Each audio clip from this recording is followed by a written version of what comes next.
بسم اللہ الرحمن الرحیم۔ نظر کے بارے میں سن لیں، جس طرح تحریم اللہ کے لیے خاص، تو یہ نظر اور نیاز یہ سن لیں، اس عقیدے میں کوئی شک نہیں ہونا چاہیے کہ صرف اور صرف اللہ کے لیے خاص۔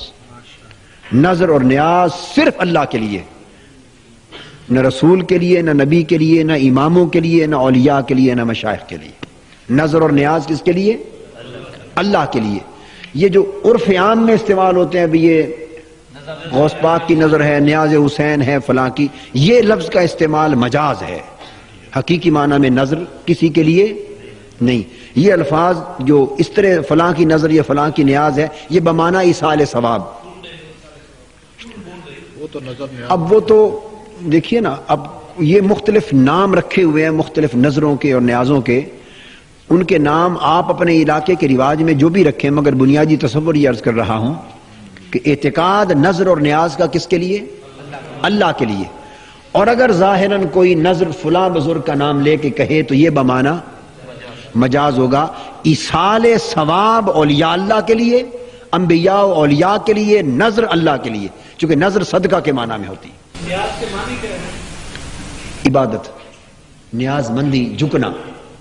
نیاز کا معنی جھکنا، غایت تعظیم، غایت تذلل، جس طرح نیاز مندی ہے۔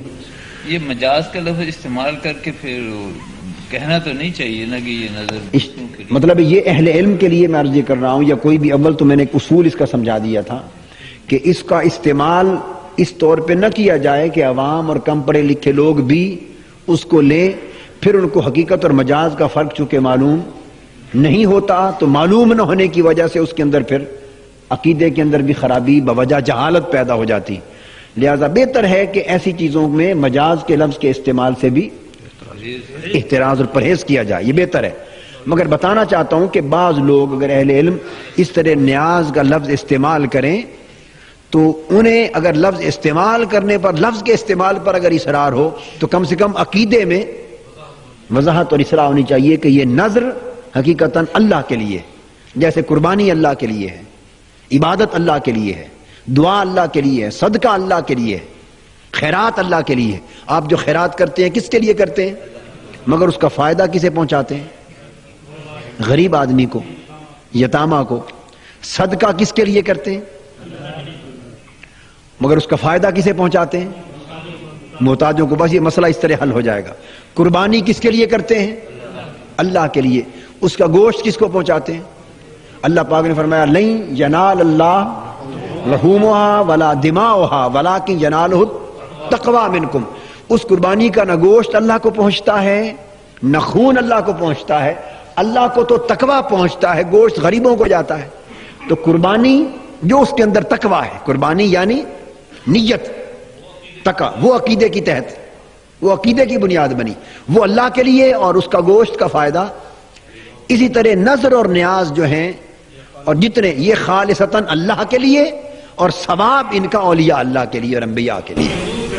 یہ 200 روپے کی چادر، 500 روپے کا چڑھاوا، داتا صاحب فلاں کے بلا فلاں فلاں، جی، یہ بھی تو ثواب تو اللہ کے لیے ہوتا ہے۔ اس میں پہلی بات یہ ہے کہ اس میں یہ مسئلہ نظر کا نہیں، یہ مزارات اولیاء پر چادر چڑھانے کا مسئلہ جدا مسئلہ ہے۔ ان دونوں میں ہمیشہ اب یہ بھی اگر وہ کوئی ایسی نظر کرے تو اس کے اندر بھی عقیدے کی اصلاح یوں ہونی چاہیے کہ وہ نظر اللہ کے لیے ہوگی۔ وہ نظر، کوئی عمل صالح بطور نظر مانا جا سکتا ہے۔ روزہ رکھنا بھی نظر میں، حسنین کریمین رضی اللہ تعالیٰ عنہما جب علیل ہو گئے تو ان کے لیے نظر مانی گئی، کیا؟ یوفون بالنذر، تو 3 روزے رکھے، تو نظر مانی روزے رکھنے کی، نظر مانی کھانا کھلانے کی۔ تو میں عرض یہ کر رہا ہوں کہ ہر نظر یاد رکھ لیں کہ ایک عمل صالح ہوتا ہے، ایک عمل، اس کا ایک تعلق مخلوق سے ہوتا ہے اور اس میں نیت اور عقیدے کا تعلق اللہ سے ہوتا ہے۔ اس کے 2 تعلق ہوتے ہیں۔ یا اللہ میرا یہ کام ہو جائے تو میں اس طرح نظر دادا صاحب کے، نہیں، یہی سمجھانا چاہوں، وہ نظر اللہ کے لیے ہوگی، وہ نظر اللہ کے لیے ہوگی. اب اولیاء اللہ اور حضور داتا صاحب یا اولیاء کرام کے مزارات مقدسہ پر چادر چڑھانا ایک نیک عمل ہے. کیا؟ کیوں؟ وَمَن يُعَظِّمْ شَعَائِرَ اللَّهِ فَإِنَّهَا مِن تَقْوَى الْقُلُوبِ. مزارات اولیاء شاعر اللہ ہیں اور ان کی تعظیم دلوں کا تقویٰ ہے. سو مزارات اولیاء پر چادر پر چڑھانا چونکہ یہ شاعر اللہ ہے، سو ان پر چادر چڑھائی جائے فقط بغرض اظہار تعظیم. یہ جو غرض اظہار تعظیم ہے جو عمل کیا یہ تو مزار سے متعلق ہو گیا، مگر یہ جو عمل ہے فی نفس ہی نیک عمل، اس میں رضا کی نیت، حصول ثواب کی نیت، قبولیت کی نیت سب اللہ کے لیے ہونی چاہیے. اب فرق دونوں میں سمجھ گیا نا. آپ نے نظر مانی 11ویں شریف دوں گا، حضور غوث پاک کی 11ویں دوں گا، تو اب نظر اللہ کے لیے اور 11ویں غوث پاک کی کیا تطبیق ہوئی سمجھانا چاہیے. تو 11ویں شریف ایک صدقہ اور خیرات ہے، ایک صدقہ اور خیرات ہے. مخلوق کھائے گی، غربا مساکین کھائیں گے، مہمان کھائیں گے، شرکاء کھائیں گے.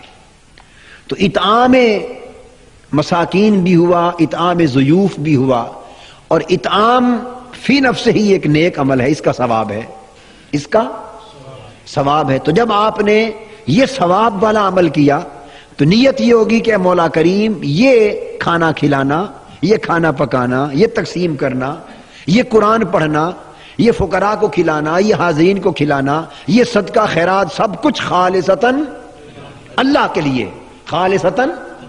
اور اس عمل پہ جو ثواب ملے گا وہ میں پیش کرتا ہوں حضور غوث پاک کے لیے، حضور داتا صاحب کے لیے، حضور بابا صاحب کے لیے.